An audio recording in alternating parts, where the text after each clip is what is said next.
Bonjour à tous. Petit problème de générique, rien de grave, c'est bientôt les vacances, c'est pour ça qu'il a eu du mal à partir, mais on est bien là en direct, soyez les bienvenus sur le plateau. Dans un instant, on accueillera sur ce plateau Audrey Bouquet, qui a sorti ce livre, À la rencontre de mes semblables à rayures. Vous voyez un zèbre apparaître dans le miroir alors que la jeune femme cherche à se regarder dans le miroir et trouve qu'elle est différente des autres. Et bien c'est tout le problème qu'on va évoquer en fait, voilà, justement sur les personnes qui se sentent en avance et qui se sentent précoces. Vous verrez tout cela avec Audrey Bouquet, donc notre invitée, et Marilène Gauvin, notre psy, qui nous expliquera tout cela. Bonjour Marilène. Bonjour Thibaut. Aujourd'hui, vous n'êtes pas toute seule, vous êtes accompagnée d'Audrey Bouquet qui a écrit ce livre, À la rencontre de mes semblables à rayures, un livre qui fait l'objet de cette chronique et qui nous a donné envie de parler de ces zèbres. Qui sont les zèbres? Bonjour d'abord Audrey. Bonjour, merci d'être là. Qui sont ces fameux zèbres, Marilène?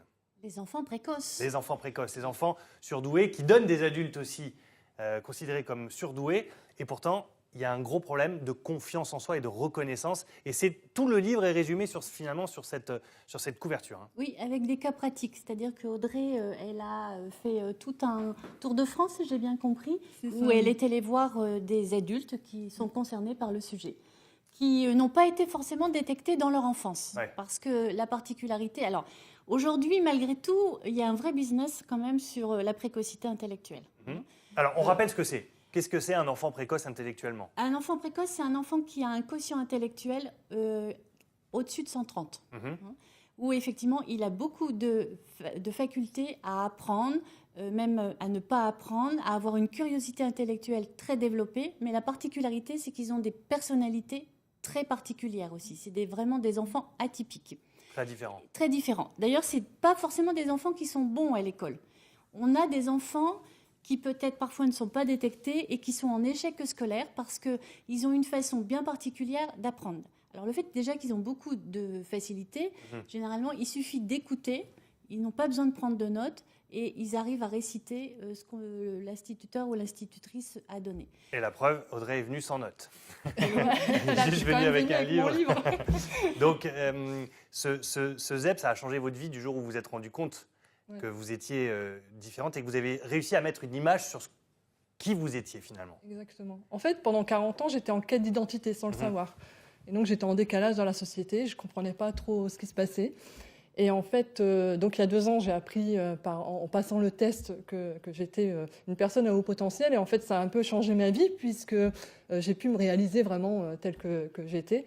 Et la rencontre des personnes, ça a vraiment été l'effet miroir en fait. Hein, on va en parler de la rencontre avec ces personnes parce que vous avez organisé, je trouve le nom génial, vous avez organisé un zebra tour. Vous êtes parti avec votre camping-car en gros, hein, et puis vous êtes parti à la rencontre des gens qui étaient semblables à vous. Du coup, vous êtes parti à la recherche à la rencontre de vos semblables à rayures. Est-ce que ça a expliqué plein de choses? Ça a mis des mots sur les mots MAUX de votre enfance et adolescence? Oui, exactement. Bon, en fait, toutes les personnes que j'ai rencontrées m'ont reflété vraiment ce que moi je vivais depuis toutes ces années. Et je pense qu'il y avait vraiment l'effet miroir et pour moi et pour eux. Et à chaque fois que je rencontrais ces personnes, c'est comme si en fait la personne me donnait une pièce de mon propre puzzle de vie. Et c'est vraiment important en fait de rencontrer les gens, mais peu importe que nous soyons précoces ou pas. Oui, mais comme quoi comme exemple par exemple? Parce que Marilène expliquait qu'il y avait une forme de curiosité plus importante que les autres. Il y a quoi d'autre comme exemple que vous avez pu par exemple, expliquer en fait? L'hypersensibilité, le fait d'être très sensible aux choses, à la nature, d'avoir cette hyper-empathie aussi, de pouvoir déceler un peu les émotions des autres. Alors il y a aussi ce piège d'être hyper-empathique et de prendre les émotions de l'autre et de ne pas comprendre d'où ça vient. Et puis l'adaptation aussi très rapide, la mémorisation facile, enfin voilà, ces capacités-là qu'on peut développer en fait par la suite, quoi. On est, Marilène, l'exemple d'Audrey est révélateur de cette rencontre avec elle-même un peu tardive finalement. Oui. Ça veut dire que dès l'enfance et dès l'adolescence, on a du mal encore à mettre des mots sur ce qui peut leur arriver. On n'est jamais vraiment très sûr au final. Alors je dirais sans offusquer Audrey, parce qu'elle est âgée de 40 ans. Et quand elle était enfant, de toute façon, on détectait moins la précocité. Que maintenant. Maintenant, depuis une vingtaine d'années, maintenant on sait l'identifier. Et il y a des spécialistes qui se sont développés parce que pour pouvoir poser le diagnostic de la précocité, il y a le test chez l'enfant qui s'appelle le WISC, on est au numéro 5, et chez l'adulte la WISE, c'est ce que Audrey elle a passé. Et on fait une analyse quantitatif, mais surtout qualitatif. Parce qu'effectivement, on a un chiffre, mais le chiffre ne veut rien dire. Parce que tout à l'heure, je vous ai dit 130, mais il y a des enfants qui sont dysharmonieux et qui ont quand même une forme de précocité. Ce qui est intéressant, c'est la lecture clinique. Et donc, bien évidemment, aujourd'hui, on les détecte un petit peu plus, d'ailleurs, parce que les gens viennent consulter. Dans les écoles, ils sont aussi sensibilisés, puisqu'il y a aussi des écoles qui se sont spécialisées avec des classes ayant des enfants à haut potentiel. Et ça veut dire aussi que le corps enseignant s'adapte dans la façon d'enseigner les thématiques, parce que c'est des enfants qui fonctionnent vraiment différemment. La difficulté chez les enfants, c'est ce que Audrey est en train d'expliquer par rapport à son vécu, c'est que vous avez un enfant, par exemple âgé de 8 ans, qui a un QI de 130, c'est-à-dire qu'il fonctionne déjà comme un adulte, mais dans son âge mental, il a 8 ans. Et donc le décalage de la maturité psychique, elle est là. Et ce développement de l'hyperémotivité, de capter les choses ou d'anticiper tout événement, en fait, c'est ça qui est difficile, parce qu'ils ont une capacité intellectuelle de devancer les choses, de vivre les choses au niveau sensoriel, et ça génère quand même beaucoup de soucis chez les enfants, notamment c'est des enfants angoissés. Et Audrey, vous avez encore pris le devant du devant parce que vous êtes allée à la rencontre des autres. C'est-à-dire que ça vous a fait du bien aussi à vous et ça leur a fait du bien aussi à ceux que vous avez rencontrés. C'est vraiment un ensemble de témoignages où vous expliquez les rencontres avec Clara, là je vois, avec Chloé, qui racontent leur expérience et vous les mettez en opposition avec votre propre expérience. C'est ça. Et en fait, oui, c'est vraiment 38 personnes qui ont témoigné et c'est des instants de vie. Et je pense que pour ma part, en fait, c'est les témoignages aussi qui m'ont aidé par Facebook à l'époque. Mais moi, je voulais surpasser vraiment le virtuel. Je voulais aller voir ces personnes dans le réel. Et donc, c'est pour ça que je suis partie vraiment avec le camping-car et aller rencontrer ces personnes. Et en fait, elles sont magnifiques, ces personnes. Enfin, moi, je les remercie encore vraiment parce que c'était vraiment... Aujourd'hui, ça a changé quoi dans votre vie? Vous avez, maintenant que vous êtes de retour de ce grand Zebra Tour, vous avez changé quoi dans votre vie de tous les jours? Beaucoup de choses en fait. Ouais, j'ai vraiment changé de vie pour le coup. En fait, moi, je suis vraiment en train de réinventer ma vie. Je suis en train de réinventer mon métier. Donc là, je fais une formation de thérapeute familiale. J'ai déjà des idées de comment je vais le mettre en place. Je veux créer une structure d'accueil et de partage aussi.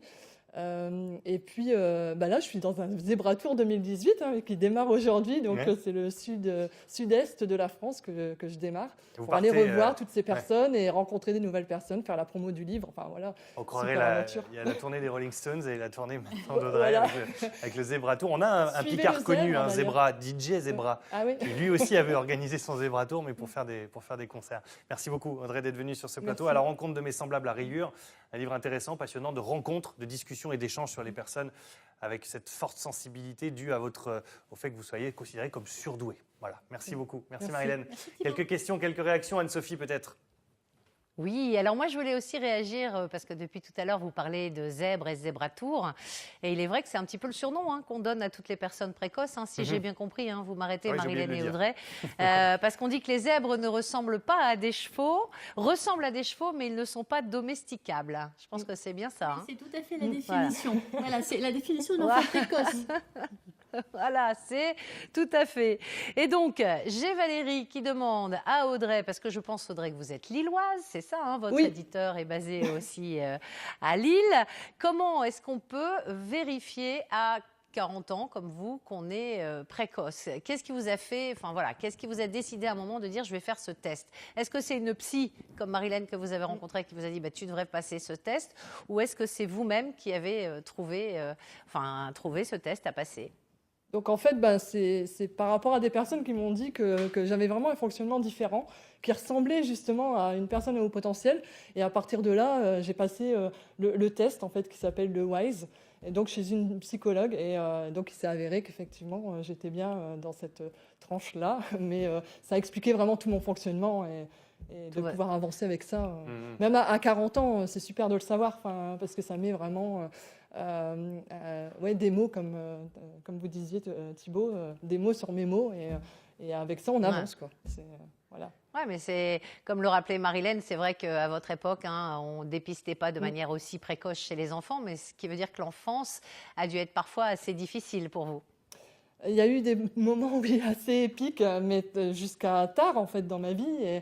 Et là, maintenant, c'est vrai que je suis passée de la survie à la vie, en fait. C'est vrai que c'était toujours cette quête de quelque chose. Je ne savais pas le définir, je ne savais pas d'où ça venait, malgré les thérapies, parce que j'en ai fait beaucoup. Et en fait, ça, c'était vraiment le mot. Je pense que c'est bête, hein, mais c'est juste un mot, une identité. En fait, c'est l'identité. Et c'est super important, quoi. Donc, c'est bien de le savoir tôt aussi pour les enfants. Voilà. Que vous ayez ouvert cette porte, Ouais. c'est magnifique. Passer de la survie à la vie. Génial, Voilà. c'est bien. Ouais, passer Merci de la beaucoup. survie à la vie. Et je voulais parler, puisqu'on parle de personnes précoces, ce matin, Thibault, à la radio, j'ai entendu que le plus jeune candidat au bac 2018 12 ans sera une candidate, une petite jeune fille de 11 ans, 11 j'ai ans. entendu. Voilà. C'est donc, voilà, Ouais, pour être précoce, elle est précoce. elle est précoce. Très bien. Merci à tous et à demain.